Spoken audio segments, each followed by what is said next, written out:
2007 का साल था। मैं नया नया रिपोर्टर था। गुजरात विधानसभा चुनाव के नतीजे आ रहे थे। मेरी तैनाती अमित शाह के घर पे ही हो गई। 2014 के बाद से मेरी अमित शाह से कोई मुलाकात नहीं है।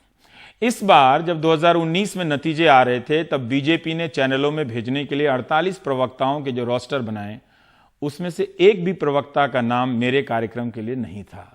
मगर मैं 2007 के साल में अमित शाह के घर में था, बिल्कुल भीतर, उसी लाल माइक के साथ। अमित शाह जब अपनी मां का आशीर्वाद लेकर मतगणना केंद्र जा रहे थे, उनके पांव छू रहे थे, तब मैं अमित शाह के घर भीतर फिल्मा रहा था। वो मैं आपको दिखाना चाहता हूं। रिजल्ट से पहले अमित शाह ने कहा था कि बीजेपी को 2/3 सीटें आएंगी, और रिजल्ट भी ऐसा ही हुआ था। गुजरात के गृह मंत्री अमित शाह मतगणना केंद्र पर जाने से पहले अपनी मां के पांव छूकर आशीर्वाद ले रहे हैं। यहाँ पर इनका पूरा परिवार जो है एक अच्छे बेटे की तरह हैं यहाँ पर वो, और जीत की शुभकामनाएं दुआएं ले रहे हैं। और हमारे साथ अब माँ ने भी एक माला पहना दिया है बेटे को। अच्छा है, यहाँ पर गांधी की भी तस्वीर है और देवी देवता का एक पूरा एक भक्तिमय माहौल है। शाह साहब, माँ का आशीर्वाद जरूरी है जनता के बाद? हाँ, मेरे लिए तो सबसे पहले माँ का आशीर्वाद सबसे पहले जी। आज जो एक जो सब कयास लगा रहे हैं, हम जा रहे हैं कि अब आखिरी दौर में चंद मिनटों के बाद नतीजे सामने होंगे। हम जानना चाहते हैं कि वाकई में आप जीत रहे हैं? देखिए, नतीजे आपके लिए चंद मिनटों में डिक्लेयर होंगे, हमारे लिए डिक्लेयर है। हम प्रजा के बीच में रहे हैं। गुजरात की जनता ने एक बार फिर से 2/3 बहुमत से भाजपा को जिताने के लिए मतदान किया है।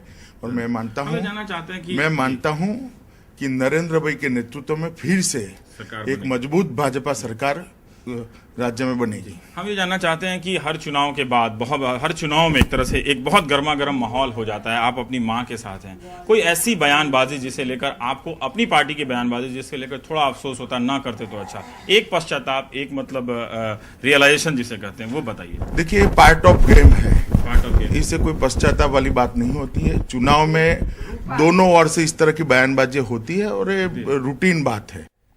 ना मैं बदला ना अमित शाह। अमित शाह के इस जवाब से आप उनकी राजनीति की शैली को समझ सकते हैं। 2007, ये 2019 है। शायद प्रायश्चित की कोई जगह नहीं है उनकी राजनीति में। लेकिन अमित शाह को मैंने दिल्ली के विधानसभा चुनाव में 150 कार्यकर्ताओं को भी, बल्कि उससे भी कम कार्यकर्ताओं को संबोधित करते देखा था। मुझे लगा था कि राष्ट्रीय अध्यक्ष इतनी कम भीड़ देकर लौट जाएंगे, मगर अमित शाह ने दक्षिण दिल्ली के इलाके का अपना कार्यक्रम पूरा किया, जब 20-25 लोग, 50 लोग भी नहीं थे। अमित शाह सोमनाथ मंदिर ट्रस्ट के अध्यक्ष हैं, गुजरात क्रिकेट एसोसिएशन के भी अध्यक्ष रह चुके हैं। एक राजनेता की जीवन यात्रा बहुत दिलचस्प होती है। वह कब किताब बन जाए और कब किताब का फुटनोट्स कोई नहीं जानता है। जो नेता होता है वो फुटनोट्स में भी रहता है और किताब भी बन जाने पर रहता है।